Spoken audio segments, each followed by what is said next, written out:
A intervenção do João Rodrigues. Em todo o caso, vou tentar explorar alguns aspectos ligados.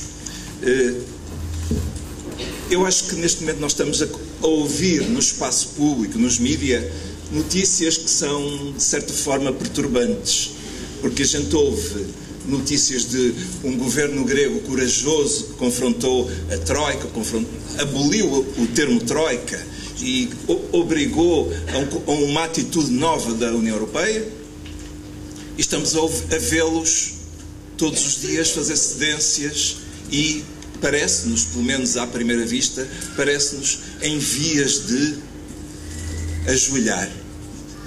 Parece, pelo menos. Eu gostaria que não fosse assim. E gostaria que até isto pudesse apenas ser a aparência das coisas e que por trás estivessem a preparar um plano B. Não sei. Temo que não seja assim. E se não for assim vai ser dramático. Isto para dizer que é muito importante o diagnóstico que se faz da crise quando se enfrenta a União Europeia. Se pensa que a crise foi uma crise de esbanjamento de uns governantes mal comportados, e também foi, então é uma questão de mudar de pessoas e a gente resolve a crise. Agora, se a crise não for apenas isso, e isso, a corrupção, for um elemento de um processo mais amplo, em que as condições de relação de países menos desenvolvidos da periferia da Europa, em relação com países mais desenvolvidos do centro da Europa e norte da Europa, e nessa confluência de progressiva integração, o norte da Europa acumula créditos sobre a periferia, porque vende mais, exporta mais para a periferia. Olhamos à nossa volta e fartamos-nos de ver os BMWs, os Mercedes, todos os equipamentos Siemens, o equipamento fabril alemão, tudo coisas muito boas. Pois é bom comprar coisas boas a outros países que têm tecnologia sofisticada. O problema é que eles decidiram, a partir de uma certa altura, não nos comprar o calçado e o vestuário. E resolveram começar a comprar o calçado e o vestuário à China, que saía mais barato. E podia ser que, e conseguiram, as elites ricas da China lhes comprassem os Mercedes e os Siemens, etc. Também compramos os submarinos, claro. E com isto tudo, o que eu quero dizer é que ao longo de anos fomos acumulando déficits na nossa balança comercial, eles foram acumulando excedentes na sua balança comercial. Quem vai ver os gráficos percebe claramente que o excedente dos países do centro desenvolvido é um excedente que corresponde, grosso modo, ao déficit dos países da periferia da Europa. E esta relação comercial tem um reverso, como toda a moeda tem verso e reverso. De um lado temos déficits, mas também temos o reverso, que é a dívida. Do outro lado temos excedentes comerciais e temos do lado do reverso o crédito. Portanto, eu só queria chamar a vossa atenção para este facto. É que não há um problema da dívida soberana, há um problema da dívida da periferia, que inclui Estados, empresas, setor privado, bancos, e é um problema com duas faces. O credor está a norte, os devedores estão na periferia. Portanto, não é um problema da periferia, é um problema do sistema que tem dois lados, credores e devedores. É excedente comercial, déficit comercial. É errada a afirmação de que esta crise é uma crise da periferia. Não há senhorio sem inquilino, não há professor sem aluno, não há credor sem devedor. É uma relação, como se diz em filosofia das ciências, uma relação interna e necessária. Um e o outro só existem um em função do outro. E assim sendo, não há um problema de Portugal, da crise portuguesa, não é um problema da crise da Grécia, é um problema da zona euro. É sistémico. E assim sendo, se o diagnóstico é este, evidentemente que a solução para o diagnóstico A solução que se deve propor é, vamos tentar desarmadilhar este processo de endividamento cumulativo. E como é que a gente pode fazer isso? Bom, os outros países fora da União Europeia, e nós, quando estávamos fora do euro, quando o FMI nos ajudou, entre aspas, 2 vezes, nós fizemos aquilo que quase toda a gente sabe que se faz, que é desvalorizar a moeda. Alguma contenção da despesa e desvalorização da moeda. E ao fim de 2 anos a coisa está resolvida. Agora, não é esse o caso dentro da União Europeia, dentro da zona euro. E, portanto, o que nós temos é a outra receita alternativa. Se não podes desvalorizar nominalmente pela taxa de câmbio, então não podes tornar as importações mais caras e as exportações mais baratas. Não podes, portanto, recorrer a um mecanismo normal de rebalanceamento da estrutura produtiva. E, portanto, aquele processo de abertura de lojas chinesas por todo o lado, de invasão de produtos importados que são sempre mais baratos do que os nossos e que levou ao encerramento de muitas fábricas, esse processo está aí e tem que ser revertido. Não podendo desvalorizar o que fizeram as políticas da chamada austeridade. Aquilo que era de esperar fazer-se, se não for pelo lado nominal, é pelo lado real. E é como? Desvalorizando o trabalho, criando um desemprego de massa. O desemprego de massa reduz a procura interna. Reduzindo a procura interna, reduz a procura de produtos importados, mas ao mesmo tempo também a dos produtos produzidos no país. Portanto, vai tudo ao fundo ao mesmo tempo, mas assim se reduz as importações e torna mais baratos os salários e, portanto, melhora alguma competitividade de preço, custo para o lado das exportações.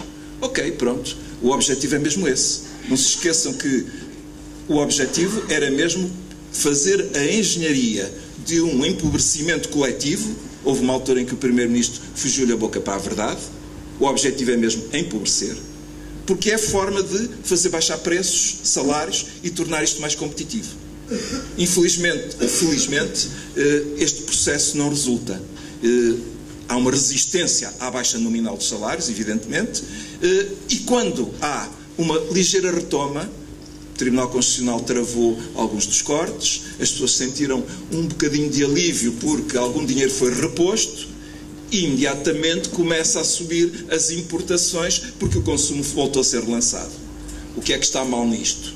Como os preços entre o que é importado e o que é produzido internamente não foram modificados, não há desvalorizações cambiais, então é uma redução em volume que volta a subir as importações quando o consumo volta a expandir. Portanto, não houve qualquer mudança estrutural, nem podia haver, porque não houve evolução dos preços relativos entre o que é importado e o que é produzido cá. Moral da história, isto gera uma crise social gravíssima e não resolve o problema estrutural que gerou o endividamento.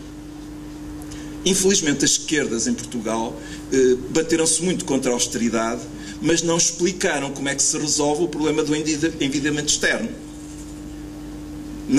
Na ideia de fugir à questão do euro, protestam contra a austeridade, mas então qual é a saída para o problema? É a restauração da dívida. Pois, mas a restauração da dívida deixa intocado o problema da competitividade, o problema das importações e exportações. Como é que se resolve? Continuamos no mesmo processo, em que, por ciclos de boom, vêm os capitais, aumentam a nossa procura, importamos mais, não somos competitivos e, com isto, retomamos o processo de endividamento depois de algum perdão de dívida? Esta é uma questão que não está resolvida pela esquerda. E só pode, de facto, ser resolvida se formos ao nó central do problema, que é os preços relativos entre importações e produção nacional. E isso é a desvalorização cambial. Bom, eu quero dizer-vos que este problema não é novo na história. No finais dos anos 20, quando os países, depois de se terem recomposto um pouco da Primeira Grande Guerra, do século XX, reintroduziram o padrão ouro, amarraram as várias moedas a uma paridade fixa com o ouro. E se todos amarraram ao ouro, entre si as taxas de câmbio eram fixas também. Assim sendo, quando havia qualquer desequilíbrio externo, a forma de corrigir o desequilíbrio externo, não havendo desvalorização porque estavam amarrados ao ouro, era isto mesmo, políticas de austeridade. Na altura não se chamavam assim, mas era a mesma coisa. Já havia esse tipo de noção. Os trabalhistas na Inglaterra tiveram um governo trabalhista a praticar políticas de austeridade. E isto deu origem a grande convulsão social. E bastou um navio da Armada Inglesa ter-se amotinado para se perceber que isto ia por mau caminho. Passado um mês, a Grã-Bretanha saiu do padrão ouro. 1931.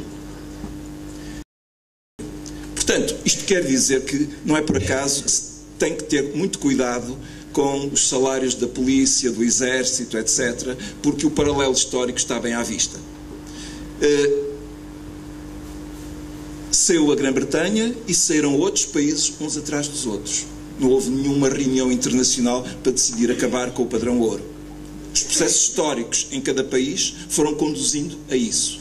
E até por uma razão bem simples. Quem está fora do espartilho tem maior cota de mercado porque começa a ser mais competitivo. Os outros, para não perderem a cota de mercado, têm também que sair para acompanharem aqueles. Portanto, o processo é de contágio e de desmantelamento progressivo, num certo efeito dominó. Bom, eu não vou discutir a questão do Estado Social, que o João Rodrigues já discutiu e bem, mas quero chamar a atenção que para defender o Estado Social nós temos que pôr termo a este mecanismo destrutivo. Porque este mecanismo de reequilibrar externamente as contas pela via da austeridade é incompatível com a sustentação do Estado Social. Chama a atenção para alguns que têm uma visão mítica do projeto europeu, é mesmo mítico, para quatro aspectos que são paralelos aos que o João mencionou sobre o Estado Social. O pilar da segurança social. Precisamos de ter segurança social. Os jovens não têm filhos porque não têm segurança. Simplesmente por isso. Não é porque agora deram num hedonismo que não procriam. É simplesmente porque não sabem como onde organizar as suas vidas. A insegurança social.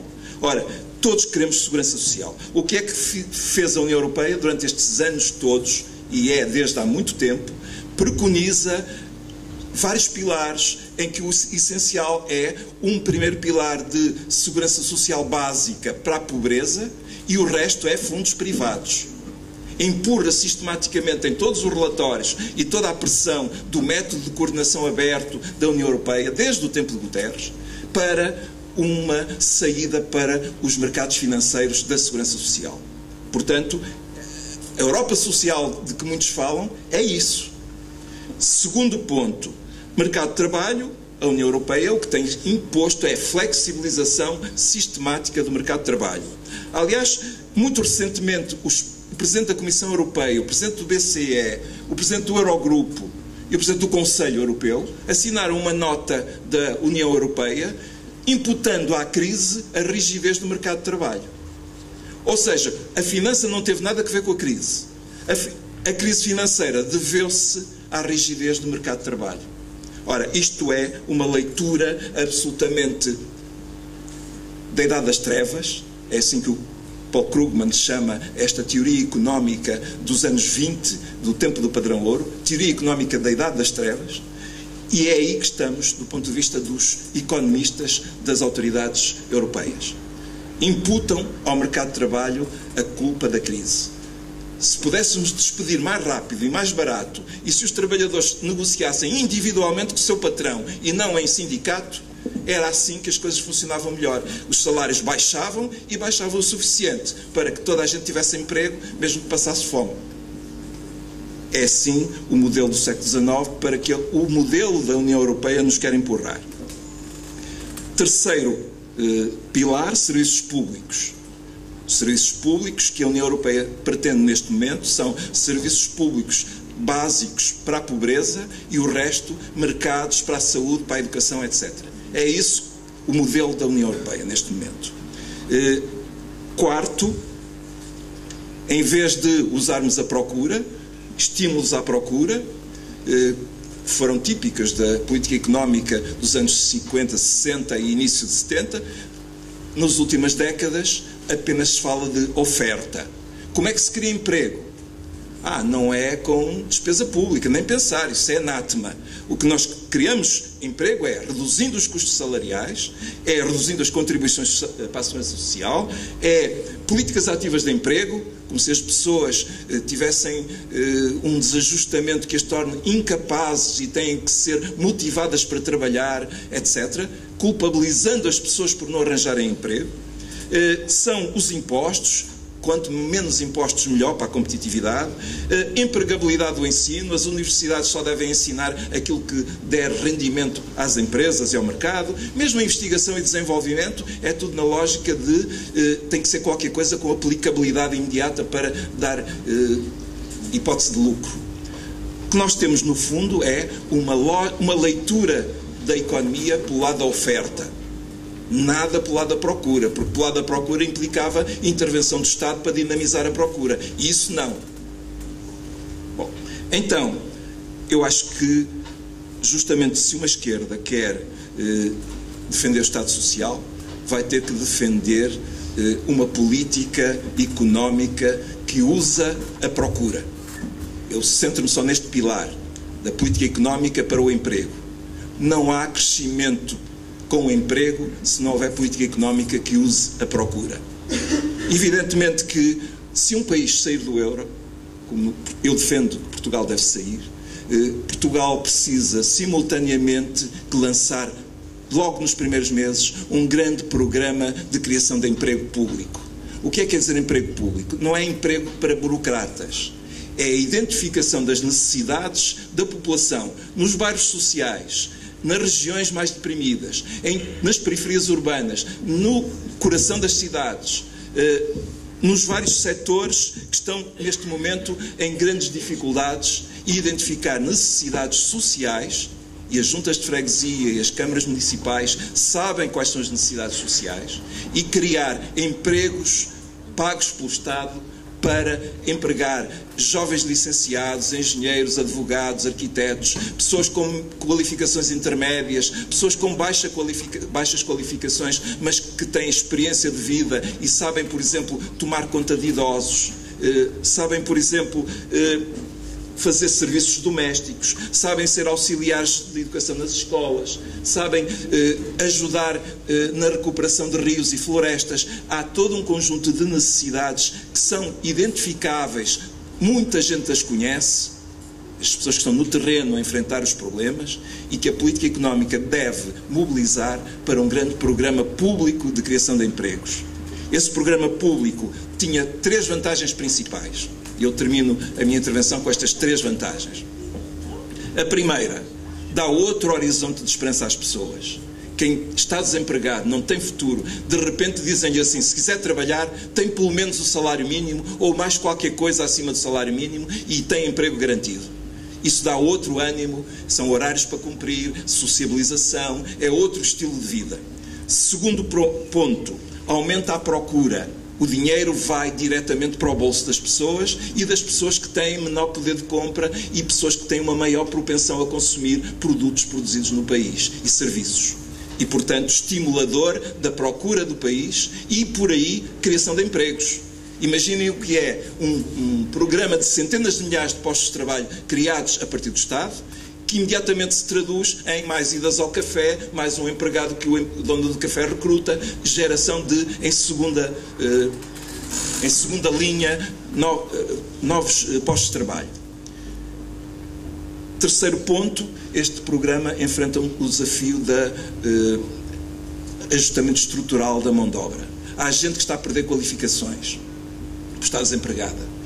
Voltar a trabalhar, ter complemento de formação profissional, preparar com programas adequados a transição de baixas qualificações para intermédias e para outras atividades, para que não fiquem sempre nestes empregos de política pública de emergência, isso é também fazer o ajustamento para as atividades que, entretanto, vão ser relançadas. E é bom não esquecer que há jovens delinquentes que precisam de um programa destes, há pessoas que têm reformas muito baixas, mas têm ainda a possibilidade de trabalhar e gostariam de aumentar o seu rendimento porque vivem no limiar da pobreza, há senhoras que estiveram em casa muitos anos e que estariam dispostas, agora que os filhos estão criados, a irem trabalhar, dar-lhes a todas essas oportunidades. Isto é um relançamento das vidas das pessoas e da economia e do ajustamento de qualificações. Termino dizendo o seguinte, porque imagino que estejam a perguntar-me, então e de onde vem o dinheiro para pagar esse programa público de criação de empregos, que seria o grande impacto inicial após a saída do euro para a reanimação da economia? Eu digo-vos, quando se sai do euro, recupera-se a soberania sobre a moeda. E o Banco Central, que neste caso passaria mesmo a ser o Banco de Portugal, e não uma agência de um Banco Central Europeu que nos está aqui a esganar, pois esse Banco de Portugal emite moeda de uma forma muito simples. A maior parte das pessoas não percebe isso, mas é muito simples de dizer. O Governo tem uma conta aberta no Banco de Portugal e o Banco Central, os serviços do banco, registram, pelo simples registro do computador, o montante na conta do Tesouro do Banco de Portugal. É assim, fica criada a moeda. E a partir daí, o Governo gasta. Transfere salários por transferências interbancárias, etc. E nós pagamos também por cartão de débito, etc. Ou seja, é bom que as pessoas percebam que 95% do dinheiro é eletrónico. Só 5% é que é aquilo que anda nos bolsos para pagar os cafés e o jornal, etc. Portanto, vai ser preciso imprimir alguma moeda, evidentemente, mas... para terminar, é muito mais simples do que as pessoas imaginam e há aí muito medo na cabeça das pessoas, que é sobretudo instigado por gente que não quer que as coisas mudem, e elas podem mudar e estão nas nossas mãos mudar. Muito obrigado.